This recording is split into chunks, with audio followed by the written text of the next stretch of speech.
Hello everyone, welcome to my channel Fun with Learning Dentistry. Myself doctor Palak और आज हम बात करेंगे टीथ रिप्लेसमेंट ऑप्शंस के बारे में कि आपके लिए क्या राइट ऑप्शन हो सकता है। जो सेट ऑफ टीथ हैं वो एक कार की तरह होते हैं, ब्राइट और शाइनी होते हैं स्टार्टिंग में, लेकिन थोड़े ही टाइम में उनके पार्ट्स को रिप्लेस करने की ज़रूरत पड़ती है। दांतों में भी ऐसा ही है। समटाइम्स आप उनको लूज़ कर देते हैं और आपको टूथ रिप्लेसमेंट की ज़रूरत पड़ती है। अपने ऑप्शंस को जानिए कि आप किस किस तरह से अपने दांतों को रिप्लेस कर सकते हैं, उसकी वजह से आप दोबारा से अच्छे से स्माइल कर पाएंगे। So what are the causes of tooth loss? लोग अपने दांतों को लूज़ करते हैं फॉर वेराइटी ऑफ रीज़न्स। सबसे ऊपर जो लिस्ट में है वो है मसूड़ों की बीमारी या फिर दांतों में डिके होना, सड़न होना, खड्डे हो जाना।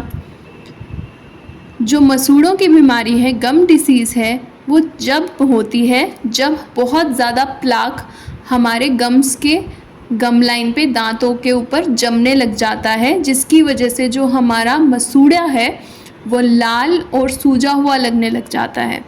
अगर उसको हमने ठीक नहीं किया तो उसमें बोन लॉस हो सकता है, यानी कि वहाँ से हमारी हड्डी ख़त्म होती जाती है धीरे धीरे और दांत हिलने लगते हैं। अगर दांतों में सड़न है, कैविटी है, डिके है, तो जो फूड पार्टिकल्स उस दांत में फंस रहे हैं उसकी वजह से बैक्टीरिया मुंह के अंदर जमे रह जाते हैं जो कि एसिड बनाते हैं, जिसकी वजह से इनेमल हमारा डैमेज होता है और कैविटीज़ और ज़्यादा होती हैं। दोनों ही कंडीशंस में दांत ख़त्म होता जाता है, टूथ लॉस हो जाता है अगर उनको ठीक नहीं किया गया। कोई इंजरी भी हो सकती है जिसकी वजह से दांत आपको खोना पड़े। तो आपके ऑप्शंस क्या हो सकते हैं अगर आपने एक दांत को खो दिया है? अपने डेंटिस्ट से एडवाइस लें और ये जो 3 ट्रीटमेंट्स मैं आपको बता रही हूँ ये आप करवा सकते हैं। First is fixed bridges. Bridge एक फिक्स डिवाइस है जो कि प्रोस्थेटिक टूथ को, जो कि आपका आर्टिफिशियल टूथ है, उसको साथ वाले दांतों से जोड़ता है। आपको आपके डेंटिस्ट हेल्प करेंगे कि आप कौन सा ब्रिज लगा सकते हैं। 3 तरह के ब्रिजेस होते हैं, ट्रेडिशनल, कैंटिलीवर और मेरीलैंड। ट्रेडिशनल ब्रिज क्या होता है? वो आपके साइड वाले दांतों को लेता है, उस साइड वाले दांतों से मिला के, इन केस आपका एक दांत मिसिंग है तो वो साइड के लेफ़्ट एंड राइट 2 दांतों को लेगा, उनको अबटमेंट टीथ बोला जाता है, और उसके बीच में एक कैप आपकी आर्टिफिशियल लग जाएगी जिसको पोंटिक कहा जाता है।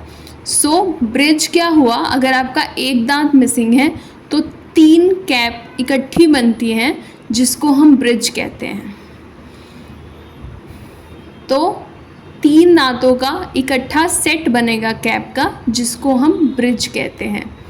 सारे डेंटल ब्रिजेस में ये ब्रिज सबसे ज़्यादा कॉमन है, और या तो इसको हम सिरेमिक का बना सकते हैं या पोर्सिलिन फ्यूज टू मेटल बना सकते हैं या जिरकोनिया बना सकते हैं। इसके अलग अलग मटेरियल आते हैं, बट हम अभी मटेरियल्स की बात नहीं कर रहे हैं। लेकिन ये ब्रिज सबसे ज़्यादा स्ट्रॉन्ग रहता है, ज़्यादा टाइम तक चलता है। इन केस अगर 2 दांत बीच में नहीं है, स्टिल आपके डेंटिस्ट डिसाइड करेंगे कि उनको सपोर्ट के लिए साइड वाले कितने दांतों की ज़रूरत है, ताकि एक पक्का स्ट्रॉन्ग ब्रिज बन सके।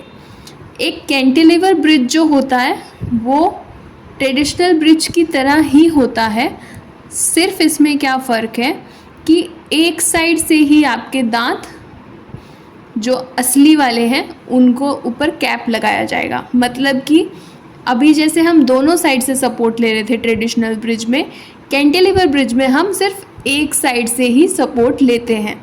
तो अगर एक टूथ मिसिंग है, लास्ट वाला मान लो, पीछे उसके कोई दांत ही नहीं है सपोर्ट लेने के लिए, तो हम आगे के 2 दांतों को कट करते हैं, आगे के 2 दांतों से सपोर्ट लेते हैं और 3 का कैप बना देते हैं। वो डिपेंड करता है कि आपका ट्रीटमेंट प्लानिंग किस हिसाब से हुआ है। So that is cantilever bridge. Next is Maryland bridge. Maryland bridge को हम रेजिन बॉन्डेड ब्रिज भी कहते हैं। ये इसमें क्या होता है कि एक कैप, इन केस आपका एक टीथ मिसिंग है तो वो एक टूथ जो होगा उसके पीछे बैक साइड में बैंड्स होंगे जो कि आपके साइड वाले दोनों दांतों के पीछे जाके चिपक जाएंगे। ठीक है, आपको पूरा कवर नहीं करना है साइड वाले दांतों को, उसमें पूरे में कैप नहीं लगेगा जैसे कि ट्रेडिशनल ब्रिज में लग रहा था। इसमें सिर्फ बैंड्स होंगे जो कि साइड वाले टीथ में जाकर लग जाएंगे। तो ये मेथड कभी कभी हम रिकमेंड करते हैं जिनका आगे का दांत मिसिंग होता है, क्योंकि स्ट्रेंथ जो होती है रेजिन सीमेंट की अलग अलग हो सकती है। तो मेरीलैंड ब्रिजेस जो हैं, क्योंकि वो साथ में सपोर्ट में क्या ले रहे हैं, सपोर्ट में वो सिर्फ और सिर्फ बैंड्स हैं, तो वो इतने ज़्यादा स्ट्रॉन्ग नहीं होते और उनका सबसे ज़्यादा फेलियर रेट है। वो जल्दी फेल हो जाते हैं क्योंकि वो निकल जाएगा, वो इतना ज़्यादा सपोर्ट ले नहीं रहा है तो वो फेल हो जाएगा। सो गेटिंग अ ब्रिज, अगर आप ब्रिज का ऑप्शन चूज़ कर रहे हैं तो एटलीस्ट आपको 2 अपॉइंटमेंट्स लगेगा। फर्स्ट अपॉइंटमेंट में डेंटिस्ट जो है वो आपके दांतों को प्रिपेयर करेंगे।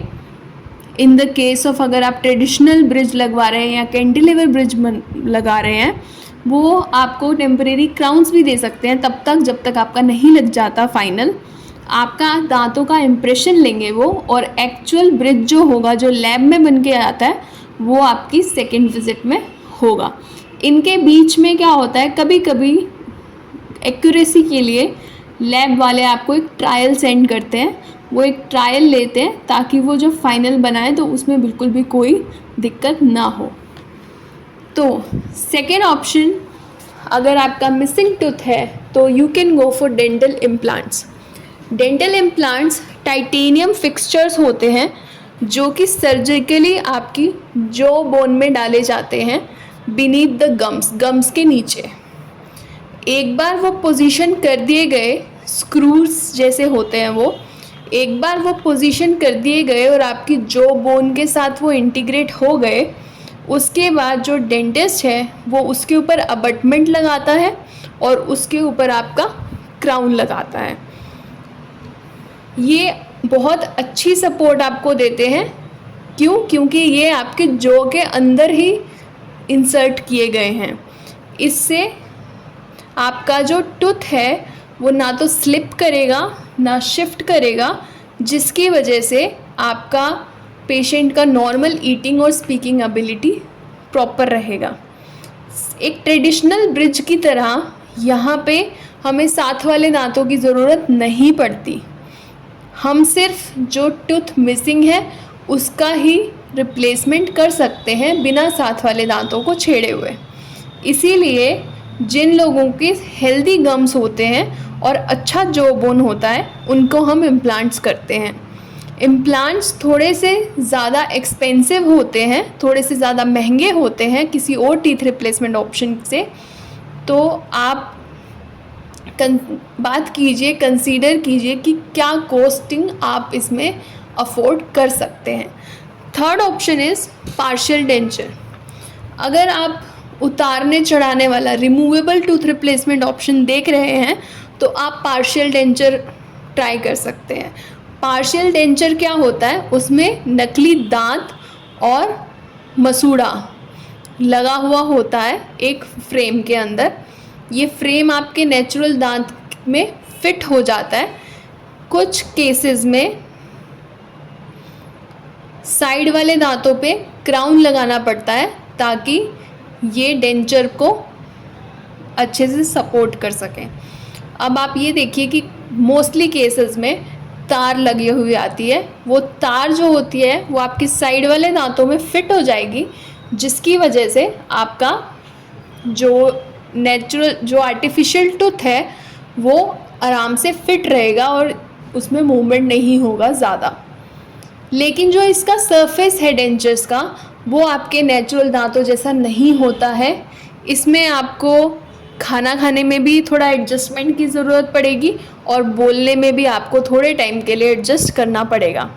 आपको ऐसा भी लगेगा कि आपका जो थूक है वो ज़्यादा बन रहा है और आपका जो टंग है, जो जीभ है, वो बार बार वहाँ जाके लग रही है या फिर आपको इरिटेशन हो रहा है। और जैसे जैसे आप एज करते हैं, आप बड़े हो जाते हैं, आपका मुंह चेंज होता है, आपके डेंचर्स का भी फंक्शन ख़त्म होता रहता है, तो आपको उसको दोबारा बनवाने की भी ज़रूरत पड़ती है। तो ये जो पार्शियल डेंचर वाला होता है, ये सबसे ज़्यादा कॉस्ट इफ़ेक्टिव मेथड है, लेकिन इसके अंदर आपकी एडजस्टमेंट बहुत ज़्यादा है। तो अगर आप अपना दांत खो देते हैं तो आप पैनिक मत कीजिए, बहुत सारे रिप्लेसमेंट ऑप्शंस हैं। अपने डेंटिस्ट से बात कीजिए ताकि आप हमेशा हंसते रहें। So thank you very much for listening and